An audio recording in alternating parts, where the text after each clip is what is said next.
dilahirkan dalam kondisi apapun, meskipun alhamdulillah Neng pasti mensyukuri apapun keadaannya.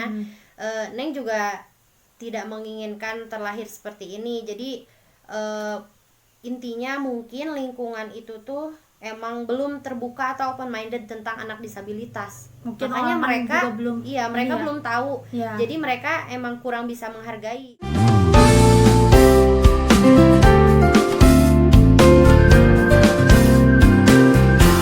Pele lah gitu. Nah, sekarang harapan Neng ke depannya gitu loh, setelah kejadian kurang baik yang banyak menimpa Neng harapannya seperti apa? Harapannya itu buat aku sih, buat semua yang ada di seluruh Indonesia, bagi orang yang masih bisa lihat, bahkan orang-orang yang mungkin kalau sempurna fisik lah, Iya. jangan memandang sebelah mata. Kalau ada orang minta tolongin, jangan dicuekin. Terus kedua, jangan pernah ngebully. Belum tentu apa yang kita lihat itu buruk, bahkan sebaliknya gitu kan. Yang buruk itu bisa menjadi baik, yang baik bisa menjadi buruk gitu kan.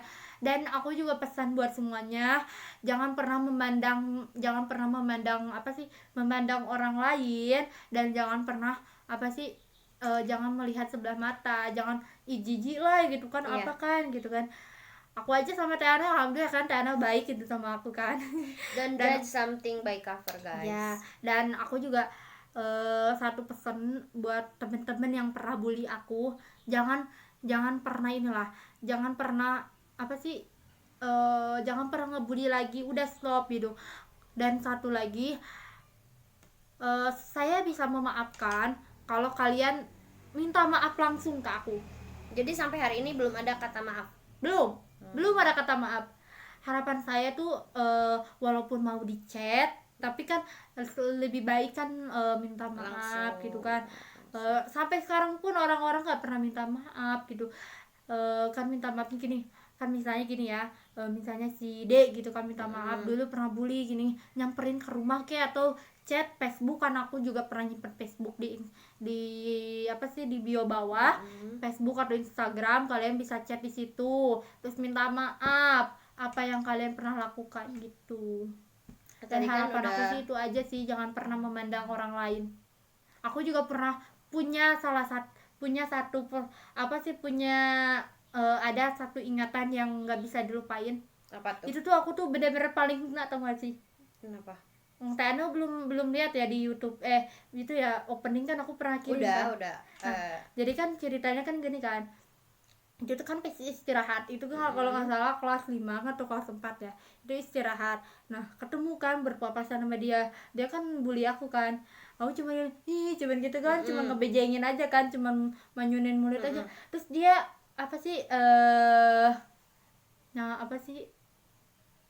kalau ngejar gitu kan, ngejar sampai dapat terus diludahin. Itu bener-bener ya Allah, gue tuh paling hina banget gitu. Sampai diludahin nih. Aku bisikin namanya. Oh. Yang rumahnya iya, di Gardu. Tahu. Yang di situ bener-bener sakit banget. Sampai sekarang ada itu sih yang dua yang aku gak bisa lupain, yaitu yang diludahin tuh sama itu. Aku juga ludahin balik, cuman dia paling parah sih, sampai sekujur tubuh bau. Terus aku balik ke rumah ganti baju, ganti seragam. Memang ya Neng, mungkin pengalaman buruk itu tuh nggak cuma Neng yang merasakan. Hampir semua anak disabilitas itu merasakan hal hampir yang sama mungkin. Tapi menurut Teteh, Neng memang udah berat ya gitu loh. Hal yang Neng alamin tuh udah agak berlebihan gitu, keterlaluan, bukan agak lagi. Karena sampai diludahin seperti itu, mereka tuh emang nggak ini kan, maksudnya nggak menghargai sesama manusia dong kalau begitu. Tapi memang masalah pembulian anak disabilitas itu di Indonesia maupun dimanapun itu emang belum terselesaikan sampai hari ini. Nggak tahu harus gimana caranya, maksudnya mungkin kedepannya semoga pemahaman tentang disabilitas itu kan lebih merata ke masyarakat, semua kalangan, anak-anak, orang tua, orang dewasa. Jadi mereka nggak memandang sebelah mata atau nggak memandang aneh gitu loh anak-anak disabilitas.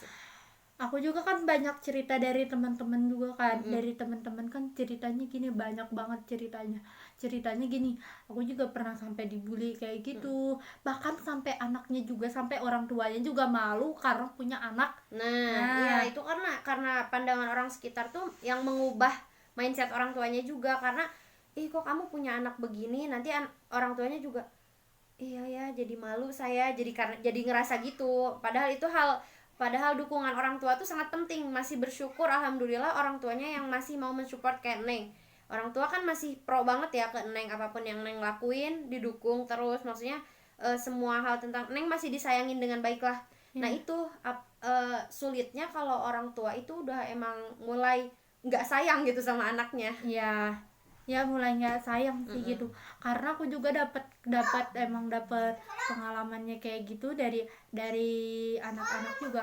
Kata anak-anak sih ada yang pernah dikurung juga, terus sampai pada akhirnya mendapatkan apa ya, mendapatkan sekolah yang mungkin kan dapat dari online atau dari tetangga. Nah aku juga pernah sharing ke teman-teman gitu, bukan sharing sih, berbagi di Facebook gitu, kalau ada yang nggak bisa lihat atau apa bisa disekolahkan di sekolah khusus gitu. Kebanyakan kan yang sekolah khusus tuh ada yang udah berumur. Karena apa ya, karena terlambat gitu. Iya. Memang biasanya sih pada berumur. Kebanyakan emang kebanyakan teman-teman aku juga kayak gitu. Udah berumur kelas 7 baru umur 17 tahun baru SMP gitu kan. Aku juga kaget kan, mungkin bisa gitu kan. Ternyata ya dari teman-teman aku ya kayak gitu. Kata aku oke lah gitu, baiklah gitu, terima kasih.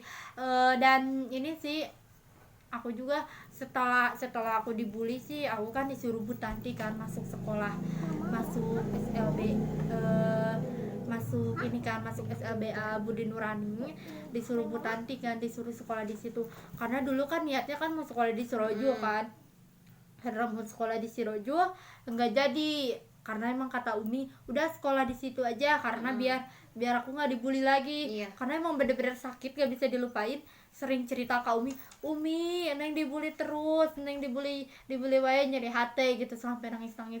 Nah itu, dan aku juga ada salah satu cerita yang bener-bener aku bener-bener putus asa itu.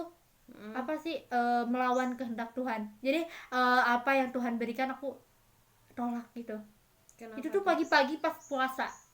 Gimana tuh? Jadi kan ceritanya gini, pagi-pagi kan gara-gara nyari bedak, kan ada mama kan, Neng bedak di mana gitu kan. Kata mama gitu, terus kata aku nggak tahu lupa gitu kan. Terus masalahnya jadi ke situ kan, jadi nggak nyambung kan ceritanya. Terus aku, mama kenapa sih aku harus kayak gini gitu kan, aku nggak mau kayak gini, aku tuh dibully terus sama teman-teman, Allah tuh nggak adil gitu kan. Aku bilang gitu. Terus kata mama, bukan kemauan teteh yang kasih gitu, bukan kemauan mamah juga, tapi kan Allah yang kasih gitu.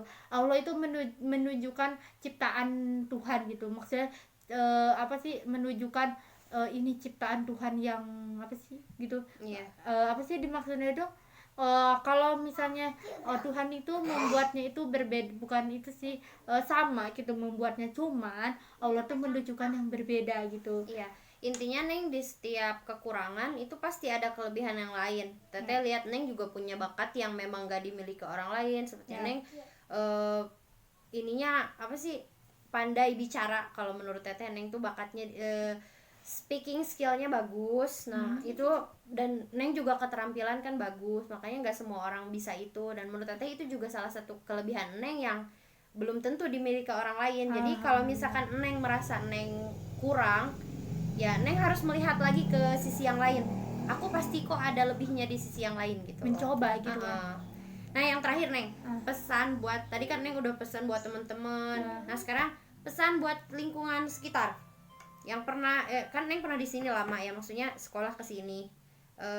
Ada pesan nggak buat lingkungan sekolah Neng yang dulu gitu?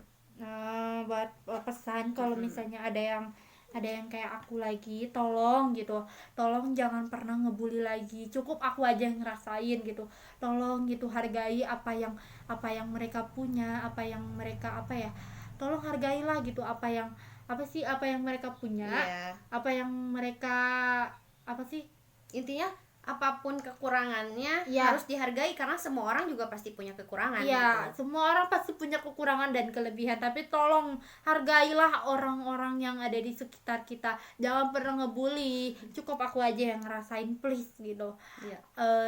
Harapan aku ya please jangan pernah ada yang ngebully lagi, walaupun ya kalau misalnya kalian ada yang bully tolong komen di bawah ya, aku pasti bahas sama Teh Anel ya.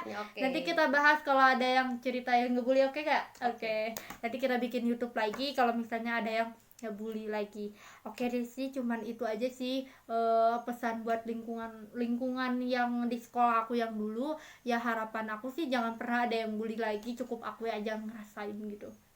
Udah habis guys pertanyaannya pertama kali gitu. Sekarang udah habis pertanyaannya, jadi ya guys, buat tutup perbincangan kali ini biar Neng aja ya. Oke, kita tutup. Oke guys, itu berbincang-bincang cerita aku yang pertanyaan dari Teh Anel buat aku.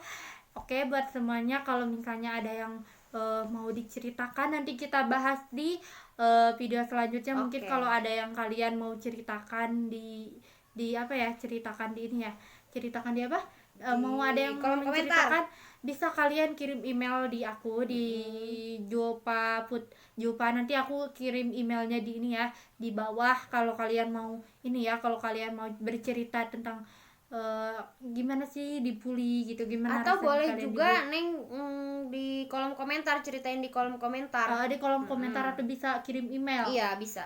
Nanti kita bahas sama Teh Anel gitu. Pasti aku ya, pasti kalian mau bercerita ya, siapa tahu apa ya, ya pokoknya siapa tahu bisa bermanfaat buat orang lain, memotivasi orang lain gitu. Dan terima kasih buat semuanya yang sudah nonton video ini. Tapi sebelumnya saya mau sama Teh Anel mau pamit, dan tapi sebelumnya jangan lupa klik tombol subscribe, like, comment, dan share ke teman-teman kalian. Terima kasih. Assalamualaikum warahmatullahi wabarakatuh. Terima kasih Teh Anel sudah nonton, sudah gabung. Jangan lupa subscribe ya Teh Anel. Bagi ke teman-teman Teh Anel. Oke, dadah semuanya. Assalamualaikum.